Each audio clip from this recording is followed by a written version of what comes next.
Hello everyone, thanks for visiting our channel, The Confidence Coaches. Here we help people overcome their fears and craft winning strategies for success in their life and careers.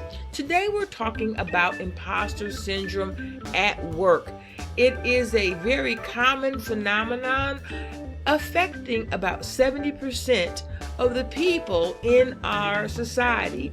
It's a phenomenon that can lead to anxiety, stress, burnout, and so it's crucial that you're able to identify imposter syndrome within yourself so that you can overcome it.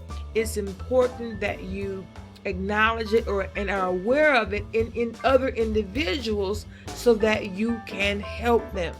No one works in isolation. We typically are community beings. We work with others. So it's important that we treat others the way we want to be treated, that we support others, and as that is a way of helping us heal and help ourselves.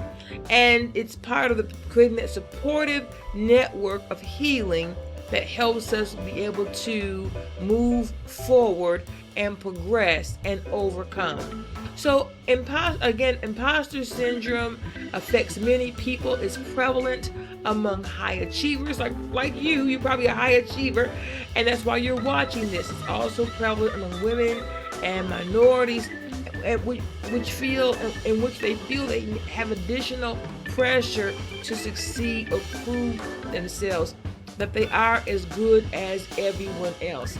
So it's important that you recognize this and that you begin to consider how you can retrain your mindset to be open to sharing how you feel and taking the steps to become free, to free yourself from pressures that are not real.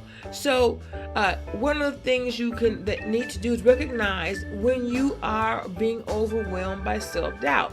And what can you do? You can change that mindset. You can reverse it and say, I do believe in myself. And remember, you have to change how you feel. You own how you feel. No one else can own that for you, and no one else can change that but you.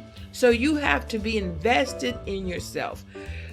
Don't worry about being afraid of failure. Everyone makes mistakes. We generally grow from our mistakes if we're open, but we all make them. Don't be so hard on yourself. Don't be the worst judge of yourself. Learn when to give yourself grace, especially when you're new on a job. Everyone has been new at least once. So it's important that you give yourself grace to learn and develop mastery. If you're in a very technical area, IT, engineering, or healthcare, there are many nuances that are never covered in college. There are many things we never learned in college that are important to the roles that we're in. And so we have to give ourselves the room to grow, to learn, understand everyone has made a mistake. Show yourself grace and love.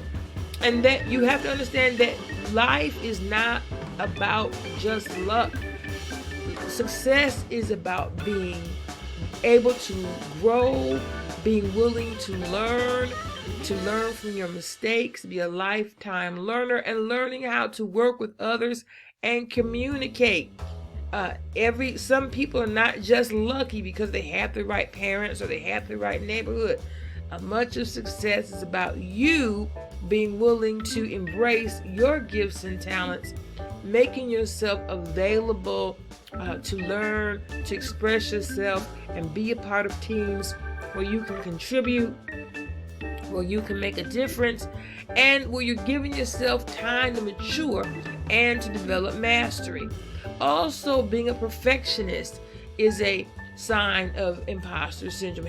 Feeling you have to do everything perfectly. Well, that isn't a expectation that you can manage all the time in every situation. So again, you want to do your best. You want to understand from your supervisors, bosses, leaders, what is the actual expectation in the role. Don't conjure things up that aren't real expectations, it's a waste of time, it's a waste of energy. So it's important to be willing to receive the truth and to work around the parameters that are real and are actually being expected. You also have to give yourself grace when it comes to past performance. Sometimes we've been in roles that just aren't good roles, aren't good fits for us. I've been in jobs that were just not the right fit for me, and I didn't do as well. I didn't excel in them.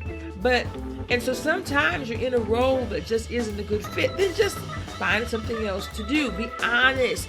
You must be willing to have a honest conversation with yourself, because when you're too hard on yourself, you have reduced productivity, you have increased stress impacts your health, your physical health, you won't grow, you won't be satisfied, and it will strain your relationships. So you must, harness that self-doubt, give yourself grace, and you must be aware of your own triggers. We all have them. The research is showing that our childhood development is very influential in who we become as adults. So we have to recognize our own triggers. Is there a coworker, colleague, boss that has a similar presence, tone as people in our lives that may not have had the best communication styles for us? We have to know our triggers. Are there situations that trigger you? Is there a tone of voice that triggers you? Is there a personality type that triggers you? You've got to understand your triggers so that you develop tactics for how you are going to manage them. I am a nurse. I'll be very transparent in saying I am not the best with people that have alcohol challenges and substance abuse challenges. That's a trigger for me based on how I was raised in my experiences. So I know I have to have a plan for when I'm caring for those patients, so that I give my best to them and I'm giving my best to all of my patients. So in that, being self-aware is important. You are not going to overcome imposter syndrome if you are not self-aware. And writing things down. Sometimes we have to write things down so that we understand our triggers. We have to talk to trusted people. Hey, what do you see in me? How did I handle that? You come to many meetings with me. Are you observing something in my behavior that's causing me to get certain reactions?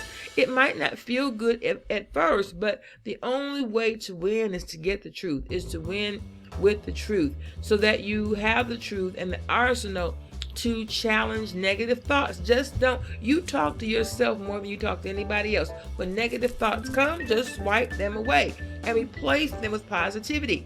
Do not always look for other people to validate you.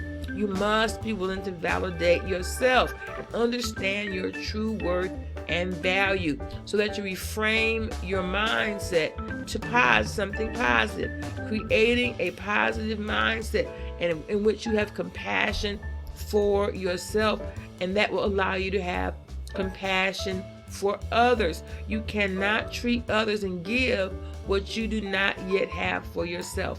And you must set realistic goals. What do you want to achieve? How do you, in your job, what is really being expected? Are you trying to obtain a promotion? What is the real trajectory within your organization? You want to set realistic goals, so that they're achievable. You want to have daily goals, weekly goals, monthly goals, quarterly goals, 6-month goals, and annual goals that are achievable, so that you give yourself wins along the way as you are moving through your career. And then seek, again, as I've said earlier, seek feedback. You cannot grow in a bubble in isolation. And you have to understand any mistakes do not have to weigh you down for a lifetime. You have to shake them off and be willing, again, to build a team, work as a team, to build a team, a support network. You are not going to advance in your career working by yourself. Encourage an open dialogue with a trusted friend or resource or community, because you can learn from others. There's an old saying that says that experience is the best teacher, but I add to that and say that the experience does not have to be your own. So I hope that you have had your takeaway today. Embrace who you are, celebrate yourself. Don't let your past hold you back. Learn from others. Work as a team. Build a team and a supportive network. Be honest with yourself and set measurable, achievable goals throughout every single day, month, and year. I hope that this has helped you. If we have shared positive information to help you accelerate your confidence, then take advantage of our free tool, the Accelerate Your Confidence Toolkit, as we're here to help you. And again, if we share anything that blessed you today, please subscribe to our channel and leave a comment. Make it a blessed day.